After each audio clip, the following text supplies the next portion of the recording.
नमस्ते दोस्तों मेरा नाम भानु प्रताप सिंह शेखावत है और मैं वाई ग्रुप का एग्ज़ाम दिया था अभी 2020 के अंदर। ये मेरा फोर्थ चांस और लास्ट चांस है।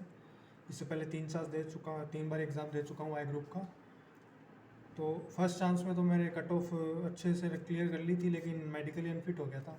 सेकंड चांस में मैं मेरिट लिस्ट आउट था और थर्ड चांस के अंदर मैं कट ऑफ मतलब पास ही नहीं कर पाया था। और ये मेरा फोर्थ चांस है और ये मेरा ग्रीन कार्ड है इस बार का। मेरा फिज़िकल भोपाल हुआ था और जो मेडिकल हुआ था वो मुंबई हुआ था, तो ये उसका ग्रीन कार्ड है। जो मेरे मार्क्स थे इस बार वो थे 36.25 और जो कट ऑफ गई है वो 29.25 गई है। और अभी PSL का वेट कर रहा हूँ। मेरे जो इंग्लिश में मार्क्स थे वो 18.75 थे और रागा के अंदर जो मार्क्स थे वो 17 समथिंग थे, मेरे को याद नहीं है, तो देख लेना आप। टोटल स्कोर 36.25 था। अब मैं आपको बता दूंगा कि क्या क्या क्वेश्चंस कहाँ से आए थे, कहाँ से हर बारी आते हैं। एवरेज बता देता हूँ। पैटर्न अलग अलग रहता है, हर शिफ्ट का बदलता रहता है, तो ज़रूरी नहीं है कि एक दो क्वेश्चन ऊपर नीचे तो बाकी सेम रहता है। तो 50 नंबर का पूरा पेपर होता है। 30 नंबर रागा के अंदर, जिसके अंदर GK, रीजनिंग और मैथ्स आते हैं, और 20 नंबर आते हैं इंग्लिश का। पेपर दोनों अलग अलग लगते हैं, अलग अलग बीच में आपको ब्रेक दिया जाता है। सबसे पहले इंग्लिश का पेपर होता है। इंग्लिश के अंदर 20 क्वेश्चन आते हैं, 20 minute, time more than enough होता है, आराम से हो जाएगा पेपर। लेकिन जो मैं आपको बता देता हूँ कि क्वेश्चन कैसे कैसे आते हैं, मतलब कौन कौन से टॉपिक पे कितने क्वेश्चन आते हैं। सबसे 20 क्वेश्चन मैं आपको गिना देता हूँ। 4 से 5 क्वेश्चन आता है अपने पैसेज के ऊपर, अपठित गद्यांश जिसको हिंदी में बोलते हैं।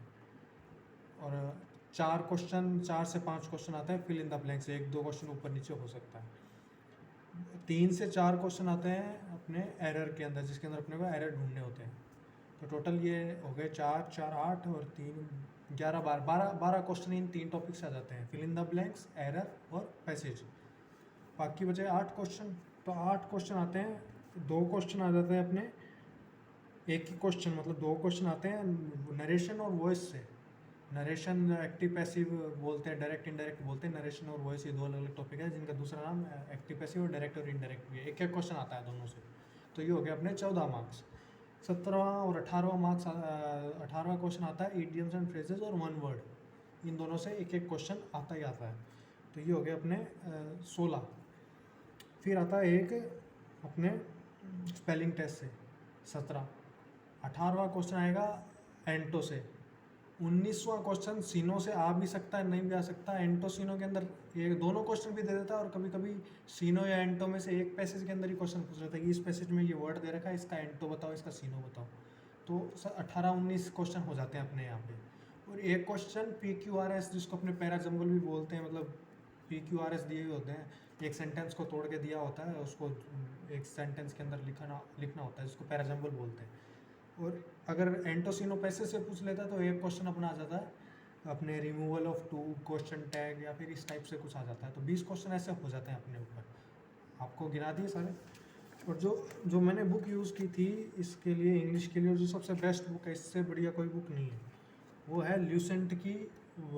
एयरफोर्स की इंग्लिश की बुक आती है ल्यूसेंट, वायुसेना भर्ती परीक्षा, हिंदी मीडियम इंग्लिश मीडियम दोनों के लिए है। ये बेस्ट बुक है। जैसे कि देख सकते हैं इसमें हिंदी में समझा रखा है, तो ये बेस्ट बुक है। अब इसको पढ़ना कैसे है, इसी बुक को कम से कम 5-6 बार पढ़ो, मैंने भी ये किया। और इसके अंदर फर्स्ट रीडिंग में तो पूरी बुक पढ़ो पेज टू पेज, लेकिन सेकंड रीडिंग के अंदर सिर्फ क्वेश्चन सोल्व करो। क्वेश्चंस रूल्स याद करने की कोशिश मत करो, रूल्स याद नहीं होंगे, मुझे भी याद नहीं है, किसी को याद नहीं होते रूल्स, जितना मुझे पता है। क्वेश्चंस सेकंड रीडिंग में क्या करना है आपको, डायरेक्ट क्वेश्चंस पे आ जाओ। जैसे फिल इन द ब्लैंक्स के जैसे क्वेश्चन दे रखे हैं, 100 150 क्वेश्चन दे रखे हैं। एरर के 50 हर टॉपिक पे दे रखे हैं इसके अंदर। तो जैसे 100 150 question, fill in the blanks, first question solve करो। ऑप्शंस दे रखे हैं, वो ऑप्शन डालो, फिर देखो कि ये सही क्यों हुआ, मतलब कौन सा रूल इसके अंदर बैठा, या फिर गलत हुआ तो कौन सा रूल में से गलत हुआ, वो रूल ढूंढो पीछे। तो फिर ऐसे करके रूल्स याद होंगे। बार बार ऐसे क्वेश्चंस करोगे ना आप, 150 के 150 क्वेश्चन हर चैप्टर के करोगे, तो नियर अबाउट इसके अंदर 16-17 टॉपिक है। हर चैप्टर में 100 क्वेश्चन आपको फिल इन द ब्लैंक्स के मिलेंगे, 50 क्वेश्चन आपको एरर के मिलेंगे। तो क्वेश्चन बार बार सोल्व करो, बार बार। एक रीडिंग में तो सारे रूल्स पढ़ो, लेकिन सेकेंड रीडिंग से सिर्फ क्वेश्चन सोल्व करो। 7-8 बार रीडिंग कर लो, ये 1 महीने में हो जाएगी 7-8 बार रीडिंग। रूल्स मत पढ़ना, रूल्स बार बार याद करने में टाइम वेस्ट होता है। और एक दो दोस्त हैं, भाटी था उसका नाम, उसने ये बुक कम से कम 8-9 बार निकाली थी, और उसने आउट ऑफ आउट स्कोर किया था। तो ये बुक बहुत अच्छी बुक है, तो मैंने भी इसी से किया। और जो वोकेबलरी पार्ट है, स्पेलिंग मैंने की नहीं थी और स्पेलिंग कर भी नहीं सकते, ये तो आपका वो खुद से अगर इंग्लिश मीडियम से पढ़े हो तो आप कर सकते हो, बाकी थोड़ी मेहनत लगती है, मेरे को पता नहीं स्पेलिंग कैसे करनी है। वोकेबलरी का बता रहा हूँ, ईडियम्स एंड फ्रेजेस और वन वर्ड सब्स्टिट्यूशन इस बुक से कर लो, और वोकेबलरी के लिए कोई नोट्स वगैरह में मिल जाए तो हो जाएगा। और ये याद करने ईजी होते हैं, वन वर्ड और idioms and phrases. Main hard होता है वो एंटोसिन होता है, और वो टॉपिक मैंने छोड़ के गया था, पर वो कॉलेज इंग्लिश मीडियम से पढ़ा हूँ तो वो आ गया था, वहाँ पे इजी पूछ लिया था। एंटोसिनो में याद नहीं कर पाया, मेरे को कभी याद हुए नहीं एंटोसिन। तो इंग्लिश के लिए ये थी बुक, इससे बार करना टाइम वेस्टेज है। और कोई बुक नहीं है। प्लेन टू पैराउंड एस पी बख्शी, ये अपने सिलेबस का अपना कोर्स का बुक नहीं है। लोगों से पूछोगे तो एसएससी वाले सभी ये बोलते हैं प्लेन टू पैराउंड, वो कोर्स का बुक नहीं है। उस टाइप के क्वेश्चन ही नहीं पूछते, अपने आर्टिकल के ऊपर क्वेश्चन आते हैं, फिल इन द ब्लैंक्स के ऊपर। फिल इन द ब्लैंक्स के अंदर एक आर्टिकल से क्वेश्चन पूछा ही पूछा जाता है, प्रीपोजिशन पे एक क्वेश्चन आता ही आता है। तो ये मैं आपको ऊपर से बताते हैं, और ग्रामर आप बार बार करो तो ये हो जाएगा इंग्लिश। फिर आता है रागा के ऊपर। रागा के अंदर स्कोर मेरा अच्छा नहीं था, क्योंकि मैं प्रैक्टिस करके नहीं गया था, लास्ट चांस था, मुझे पता नहीं था होगा कि नहीं होगा, और मैं दूसरे एग्ज़ाम्स की तैयारी में लग गया था। ऐसे दिल्ली पुलिस, राजस्थान पटवारी और इन सब एग्ज़ाम्स की तैयारी कर रहा था, तो ये मैं ऐसे ही दे के आया था उसका, लेकिन इस बार हो गया मेरा। तो जीके के अंदर करंट अफेयर्स का मैं करके नहीं गया था, उसमें भी क्वेश्चन कर लेते, तो मैं इसका पहले आपको बता देता हूँ रागा के अंदर क्वेश्चन कहाँ कहाँ से आते हैं और कौन से सब्जेक्ट से कितने क्वेश्चन आते हैं। यही रहता है, एक दो क्वेश्चन ऊपर नीचे हो जाता है, बाकी मोटा मोटा यही रहता है। आपको मैं बता देता हूँ, तो 30 क्वेश्चन आते हैं रागा के अंदर, 30 में से 15 क्वेश्चन होते हैं रीजनिंग के, और पीछे बचे 15। 30 में से 15 हो गए रीजनिंग के, और 15 हो गए मैथ्स और जीके के। मैथ्स और जीके के अंदर 7 क्वेश्चन मैथ्स के आते हैं अराउंड, और 8 क्वेश्चन पूछे जाते हैं जीके में से, और यही रहता है सिलेबस हर शिफ्ट का, हर साल यही रहता है। और अब रीजनिंग का आपको पहले बता देता हूँ, रीजनिंग में कहाँ से 15 क्वेश्चन कहाँ से आते हैं। 5 क्वेश्चन नॉन वर्बल होते हैं, मतलब जो लैंग्वेज नहीं होती, सिर्फ डायग्राम्स के ऊपर होते हैं 5 क्वेश्चन।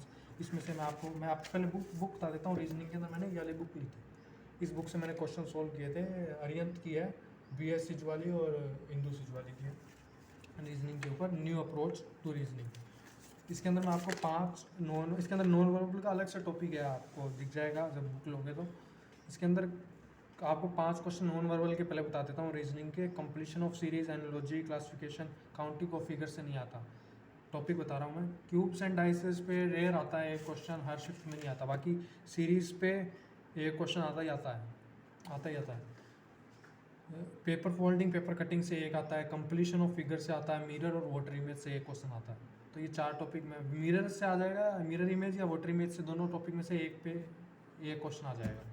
पेपर कटिंग या फोल्डिंग, दोनों टॉपिक में से एक क्वेश्चन दोनों टॉपिक से एक क्वेश्चन बनता है। कंप्लीशन ऑफ फिगर बनता है एक क्वेश्चन। सीरीज पे ये 2 क्वेश्चन बनते हैं, तो 5 क्वेश्चन नॉन वर्बल के हो गए। बाकी 10 क्वेश्चन आते हैं वो वर्बल रीजनिंग के होते हैं, जिसके अंदर एनालॉजी होता है, क्लासिफिकेशन होता है, coding, decoding, series, inserting missing number, mathematical operation, Venn diagram, blood relation, clock और कैलेंडर के ऊपर आता है, रेयर आता है। कैलेंडर के ऊपर क्वेश्चन मेरा देखा हुआ है, क्लॉक के ऊपर क्वेश्चन मेरा देखा हुआ है, तो तीसरी बार जो मैंने एग्जाम दिया था ना, इससे पिछली बार वाला, उस पर क्लॉक पे क्वेश्चन आया था। तो क्लॉक और कैलेंडर करके जाना, इस पर क्वेश्चन आ सकता है, रेयर है, हर शिफ्ट में नहीं आता, लेकिन आ सकता है। सीटिंग अरेंजमेंट पे भी आया था इस बार, इस शिफ्ट में सीटिंग अरेंजमेंट में मेरी शिफ्ट में एक क्वेश्चन आया था। तो इसमें मैं आप blood relation, Venn diagram, mathematical operation, analogy, classification, coding, decoding, ये जो 6 चैप्टर हैं, ये तो अच्छे से कर लेना, इसके अंदर तो क्वेश्चन आता ही आता है। बाकी 1-2 क्वेश्चन, 3-4 क्वेश्चन ऊपर नीचे होते रहते हैं। एनालॉजी से कई बार 2 क्वेश्चन पूछ लेता है, कोडिंग डिकोडिंग से 2 क्वेश्चन पूछ लेता है, क्योंकि डिजिट पे भी पूछ लेता है और अल्फ़ाबेट्स पे भी पूछ लेता है, ABCD के हिसाब से।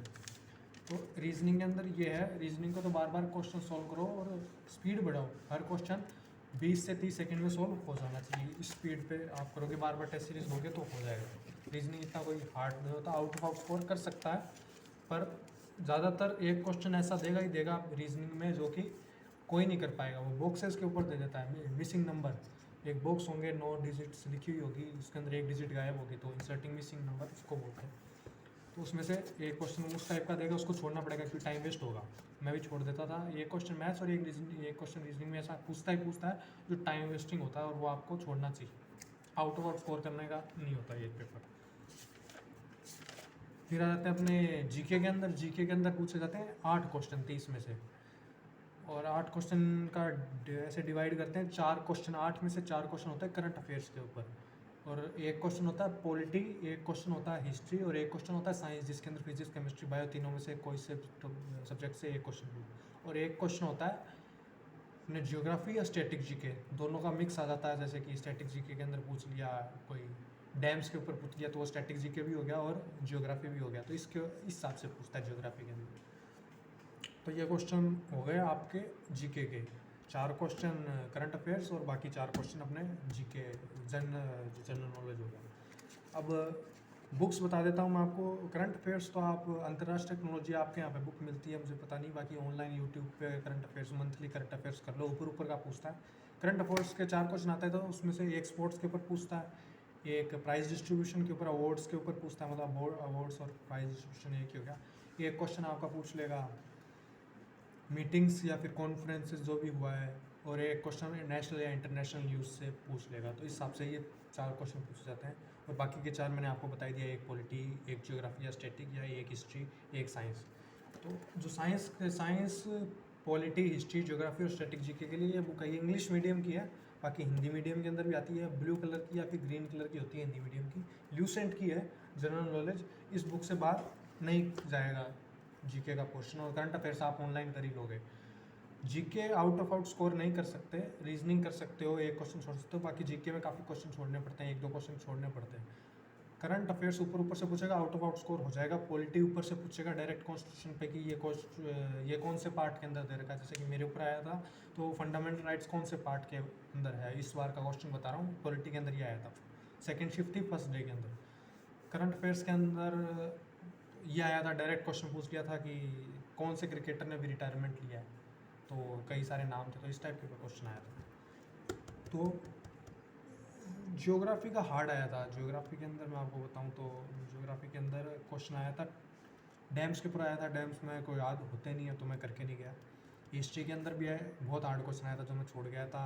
साउथ के अंदर कोई टेम्पल्स वगैरह थे, तो कौन सी डायनेस्टी ने कौन से 4 टेम्पल्स दे दिए, 4 डायनेस्टी के नाम, और उनको मैच द फॉलोइंग करके कुछ क्वेश्चन था, तो वो मेरे से सॉरी, इन चारों में से कौन सा गलत है, 4 टेम्पल और 4 उसके सामने लिखे रहते हैं कि कौन सी डायनेस्टी ने बनवाए हैं, तो उनमें से कोई एक मिसमैच था, मतलब गलत था, वो बताना था ऑप्शन। तो इस टाइप से क्वेश्चन थे। साइंस के अंदर शायद केमिस्ट्री या फिजिक्स से आया था, डायरेक्ट क्वेश्चन था, SI यूनिट या फिर इसके ऊपर था। फिर आते हैं अपने साइंस का, मैंने आपको बता ही दिया 8 सॉरी जीके का मैंने आपको बता ही दिया, 8 क्वेश्चन आपको सारा बता दिया, और बुक आपको बता दी। मैथ्स के अंदर क्वेश्चन आते हैं 7 के आसपास, जो पक्का ही पक्का, ऊपर नीचे होते रहते हैं, काफ़ी चैप्टर्स हैं, लेकिन जो क्वेश्चन पक्के ही पक्के आते हैं, मतलब इस टॉपिक से तो आएगा ही आएगा क्वेश्चन। पिछले 4 बार एग्ज़ाम दे चुका हूँ, चारों में यही रहता ही रहता है। मैं आपको बता देता हूँ, एक क्वेश्चन मेंसुरेशन, जिसको अपने 2D या 3D बोलते हैं, एरिया, वॉल्यूम, इसके ऊपर एक क्वेश्चन आएगा ही आएगा। एक क्वेश्चन सिंपल या कंपाउंड इंटरेस्ट से, दोनों चैप्टर लगभग एक जैसा ही है, इनमें से आएगा ही आएगा। एक क्वेश्चन एवरेज से पूछता ही पूछता है, LCM HCM और रेशियो एंड प्रपोर्शन, इन दोनों टॉपिक में से ऊपर नीचे हो जाता है, एक क्वेश्चन पूछेगा ही पूछेगा। प्रोबेबिलिटी या फिर टिग्नोमेट्री, या तो प्रोबेबिलिटी का पूछ लेगा या टिग्नोमेट्री का पूछ लेगा। टिग्नोमेट्री 10th तक की, उससे ऊपर नहीं आएगी। 10th क्लास के अंदर 2 चैप्टर हैं, NCERT की बुक अगर कहीं से मिल जाए, ऑनलाइन PDF डाउनलोड कर लेना तो आ जाएगा। मेरे वाले में प्रोबेबिलिटी के ऊपर आया था, टिग्नोमेट्री के ऊपर नहीं आया था। प्रोबेबिलिटी के ऊपर ताश की गड्डी के ऊपर सिंपल पूछा था, क्वेश्चन में ढंग से पढ़ा नहीं था, तो वो क्वेश्चन मैं गलत करके आ गया था, मतलब टाइम कम होता है इसमें रागा में, तो क्वेश्चन में ढंग से पढ़ा नहीं था, और वो छोटी सी मिस्टेक से पूरा क्वेश्चन गलत करके आ गया था। परसेंटेज के ऊपर percentage, discount, profit and loss, इन तीनों टॉपिक में से एक क्वेश्चन आएगा, तीनों टॉपिक के अंदर मिला के, मतलब या तो डिस्काउंट से पूछ लेगा या प्रॉफिट एंड लॉस से पूछ लेगा, या तीनों में से अलग अलग क्वेश्चन नहीं आता। और time distance, time and distance, time speed distance से क्वेश्चन आता है, तो 7 क्वेश्चन बस इन टॉपिक से ऊपर नीचे होता रहता है। बाकी नंबर सिस्टम वगैरह रेयर है, नहीं पूछता। मैथ्स के लिए जो बुक बताऊं तो RS अग्रवाल करके आती है शायद, या RD शर्मा आती है, उनको नाम याद नहीं आ रहा, मैंने राकेश यादव से की थी, लेकिन वो बुक बहुत ज़्यादा हो जाएगी आपके लिए। ये बुक आती है कम्पिटिटिव एग्ज़ाम्स के लिए, तो इससे कर लो, मोर देन इनफ है। इसको 2-4-5 बार निकाल लो, हर चैप्टर 3-3 बार निकाल लोगे तो आप आउट ऑफ आउट स्कोर कर लोगे। बाकी मैथ्स के अंदर भी एक क्वेश्चन ऐसा डालेगा ही डालेगा जो टाइम लेगा, और वो क्वेश्चन आपको छोड़ देना, क्योंकि टाइम रागा में बहुत कम होता है, आपको रीजनिंग भी करना है, रीजनिंग में और मैथ्स में एक एक क्वेश्चन छोड़ सकते हो, क्वेश्चन ऐसा डालते ही हैं कि जो टाइम कंज्यूमिंग होता है। बाकी आपको बता दिया, बार बार प्रैक्टिस करो। और टेस्ट सीरीज़ जब आप सिलेबस पूरा कर रहे हो ना, मतलब अभी तक पूरा नहीं हुआ है, आज प्रिपरेशन स्टार्ट की है, तो आज अगर स्टार्ट किया ना तो एक हफ्ते में एक पेपर ज़रूर दो। Test series, online test series दो, चाहे पीसी पे दो तो और ही बढ़िया है, क्योंकि फ़ोन पे तो क्या हाथों हाथ यहाँ पे ही आपका पेपर पड़ा है, यहीं पे आप सॉल्यूशन कर रहे हो और यहीं पे आप टिक कर रहे हो। बाकी कंप्यूटर पे अगर दो, अगर फ़ोन और कंप्यूटर दोनों है तो कंप्यूटर पे देना। और टेस्ट सीरीज़ में मैं आपको बताऊँ तो टेक्स्ट बुक का तो मैं कह सकता हूँ बहुत अच्छी टेस्ट सीरीज़ है, परमार की मैंने ली नहीं है, बाकी बच्चों का यही आ रहा है कि बहुत अच्छी है, परमार का आप देख लेना। बाकी टेस्ट बुक का मैंने देखा है और अभी मैं मेरे भाई को भी कराता हूँ, तो टेस्ट बुक की टेस्ट सीरीज़ काफ़ी अच्छी है। परमार का हाँ, जितना लोग बोल रहे हैं बहुत अच्छी टेस्ट सीरीज़ है, तो वो भी आप ले सकते हो। इन दोनों के अलावा कोई टेस्ट सीरीज़ में ध्यान में है नहीं, बाकी आप लेना चाहो तो ले सकते हो। टेस्ट एक हफ्ते में एक पेपर तो दो ही दो, और उसके अंदर एनालिसिस करो कि कौन सा, सिर्फ पेपर देके हटना नहीं, अच्छा इतने नंबर आए तो मेरे को इम्प्रूव करना नहीं, कौन सा चैप्टर के अंदर से क्वेश्चन मेरा गलत हुआ तो वो चैप्टर वापस सोल्व करो, अगर वो आपने कर लिया है तो उसी से आपको आपका प्रिपरेशन का पता चलता रहेगा। तो आप उसको बार बार टेस्ट ज़रूर दो, टेस्ट देने चाहिए। टेस्ट से आपको आपकी परफॉर्मेंस का पता लगता रहेगा कि आप तैयारी सही डायरेक्शन में कर रहे हो कि नहीं। बाकी इससे ये बुक्स से मैंने प्रिपरेशन की थी, आपको बता दी। और बस बार बार प्रैक्टिस करो, जितनी प्रैक्टिस करोगे पढ़ने से नहीं होगा, बार बार प्रैक्टिस करने से ही होगा। चाहे इंग्लिश हो, इंग्लिश में अपने रूल्स याद करने में मत बिजी रहो, एक बार रूल्स पढ़ो और क्वेश्चन सोल्व करो। मैथ्स में भी क्वेश्चन सोल्व करो, रीजनिंग में क्वेश्चन सोल्व करो। और जीके के अंदर ज़्यादा मतलब इतना हेडेक लेने की ज़रूरत नहीं है, करंट अफेयर्स कर जाओ, पॉलिटी कर जाओ।